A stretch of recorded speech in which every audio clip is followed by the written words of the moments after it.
नमस्कार दोस्तों, I am doctor Sachin Gupta. I am a cancer specialist. I work as Associate Director in Medical Oncology and Hemato-Oncology at Max Hospital, Mohali. And I also run my own clinic by the name the Quantum Clinic, which is devoted to cancer patients. And we also do holistic treatment for our patients. And आज मैं कुछ बात करना चाहूँगा regarding latest in the field of oncology. और मैं आपको कुछ जानकारी देना चाहूँगा कि जैसे आमतौर पे हम सुनते हैं कि जो कैंसर पेशेंट्स हैं उनका ट्रीटमेंट कीमोथेरेपी, रेडियोथेरेपी और सर्जरी के साथ होता है. पर जैसे जैसे मेडिकल फील्ड में बहुत एडवांसमेंट्स आ रही हैं तो कैंसर की फील्ड में ऐसी बहुत दवाएं आ रही हैं जो कि बहुत सटीक तरीके से काम करती हैं, बिल्कुल टारगेटेड तरीके से. तो उनको हम टारगेटेड थेरेपीज कहते हैं. और इस तरह की दवाएं जो हैं ये कुछ टैबलेट फॉर्म में भी हैं. लाइक कीमोथेरेपी लेना मुश्किल है, उसके साइड इफ़ेक्ट्स होते हैं. पर जो टारगेटेड थेरेपीज़ हैं ये नॉर्मल सेल्स को छोड़ देती हैं. और क्योंकि टारगेट्स जो हैं कैंसर सेल्स पे ही होते हैं तो ये डायरेक्टली जाकर कैंसर सेल्स पे ही अटैक करती हैं और नॉर्मल सेल्स आर स्पेयर्ड. तो इस तरह से इनके साइड इफ़ेक्ट्स कम होते हैं और बेनिफिट्स जो हैं, जो कैंसर सेल्स को जो इनकी ख़त्म करने की जो क्षमता है वो काफ़ी ज़्यादा होती है. इसलिए टारगेटेड थेरेपीज़ को अगर हम कैंसर पेशेंट्स के ट्रीटमेंट में इस्तेमाल करते हैं तो नॉर्मल ट्रीटमेंट से कहीं बेहतर हमें इसके रिजल्ट्स मिलते हैं. तो कई कैंसर्स हैं, लाइक ब्रेस्ट कैंसर है, लंग कैंसर है, इवन कोलन कैंसर है, और कई तरह की जो लिम्फोमाज हैं, और किडनी कैंसर है, लिवर का कैंसर है, और even head and neck cancers हैं जो मुंह और गले के कैंसर्स हैं. ऐसे कई कैंसर्स में टारगेटेड थेरेपी का बहुत रोल आ गया है और हम बहुत कॉमनली अपने पेशेंट्स के लिए इनको इस्तेमाल कर रहे हैं. तो इसके लिए ज़रूरी होता है कि हम एक बायोप्सी लें, उस पर स्पेशल टेस्ट करें. आजकल molecular test, genetic test available हैं, और उस टारगेट को ढूंढें. अगर वो टारगेट हमें मिल जाता है सेल्स पे तो इन दवाइयों का हम इस्तेमाल कर सकते हैं. तो हमारी कोशिश रहती है कि जहाँ कहीं भी टारगेटेड थेरेपीज़ को हम कैंसर पेशेंट्स के ट्रीटमेंट में ला सकें तो उसका इस्तेमाल हमें ज़रूर करना चाहिए. इससे रिजल्ट्स काफ़ी अच्छे हो सकते हैं.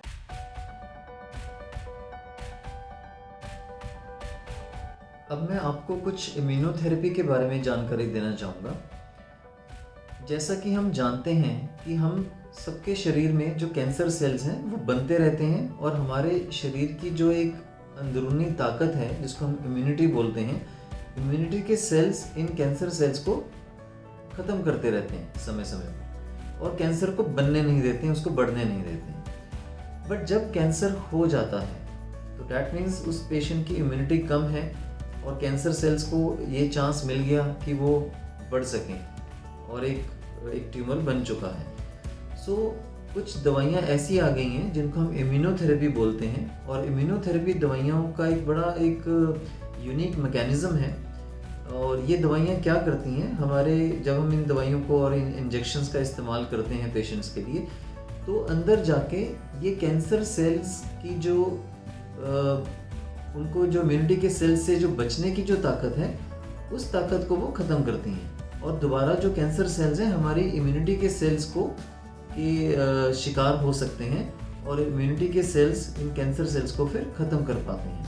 सो इम्यूनोथेरेपी दवाइयाँ जो हैं आजकल हम काफ़ी इस्तेमाल कर रहे हैं. जैसे कि लंग कैंसर में एक काफ़ी बड़े तौर पर इस्तेमाल हो रहा है, किडनी कैंसर में इस्तेमाल हो रहा है, लिवर के कैंसर में इस्तेमाल हो रहा है, और जो हेड एंड नेक कैंसर्स हैं, मुंह और गले के जो कैंसर्स हैं, उसमें भी इम्यूनोथेरेपी का इस्तेमाल हो रहा है.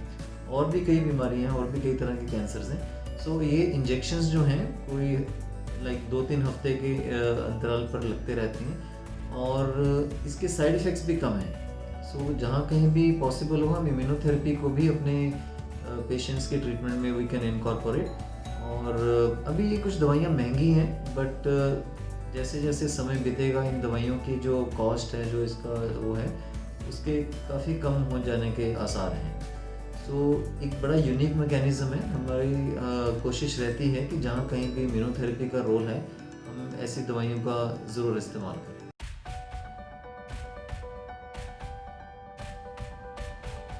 कैंसर की ट्रीटमेंट के लिए हमारे पास कीमोथेरेपी, रेडियोथेरेपी, सर्जरी और अब टारगेटेड थेरेपीज़ और इम्यूनोथेरेपी भी अवेलेबल है। ये कई तरह की एडवांसमेंट्स हो चुकी हैं, पर हर पेशेंट में सारी चीज़ें इस्तेमाल नहीं हो सकती हैं और किस पेशेंट में कौन सी जो है ट्रीटमेंट का किस पद्धति का इस्तेमाल करना है, इसकी सीक्वेंसिंग क्या होनी चाहिए, पहले कीमोथेरेपी करनी है या पहले सर्जरी करनी है, या रेडियोथेरेपी और कीमोथेरेपी को कब इकट्ठे इस्तेमाल करना है, कंबाइन करना है, और टारगेटेड थेरेपी कब इंट्रोड्यूस करनी है और इम्यूनोथेरेपी कब इस्तेमाल होनी चाहिए। ये काफ़ी एक कॉम्प्लिकेटेड काम है और हर पेशेंट को हर चीज़ नहीं दी जाती है और स्टेज वाइज भी बहुत फ़र्क होता है। लाइक फर्स्ट सेकंड स्टेज में ट्रीटमेंट कुछ डिफरेंट हो सकता है, थर्ड एंड फोर्थ स्टेज के लिए ट्रीटमेंट डिफरेंट हो सकता है। ये सब हम कैसे डिसाइड करते हैं? ये काफ़ी जो एल्गोरिदम हैं ये गाइडलाइंस पे आधारित हैं। देयर आर इंटरनेशनल गाइडलाइंस जो कि पूरे विश्व में इस्तेमाल होती हैं और नॉर्थ अमेरिकन कंट्रीज़ और यूरोप में भी जो इस्तेमाल होती हैं वही गाइडलाइंस हम अपने देश में भी इस्तेमाल कर रहे हैं। हर पेशेंट की एक प्रॉपर स्टेजिंग की जाती है। अगर कोई पेशेंट हमारे पास आते हैं ऑन्कोलॉजिस्ट के पास तो हम उसको एक स्टेज निर्धारित करते हैं। स्टेज निर्धारित करने के लिए कई तरह के टेस्ट किए जाते हैं जिसमें सीटी स्कैन्स, एमआरआईज, पेट स्कैन्स शामिल हैं और अल्ट्रासाउंड एक्सरेज भी होते हैं और एक बायोप्सी होना एक बहुत इम्पॉर्टेंट है।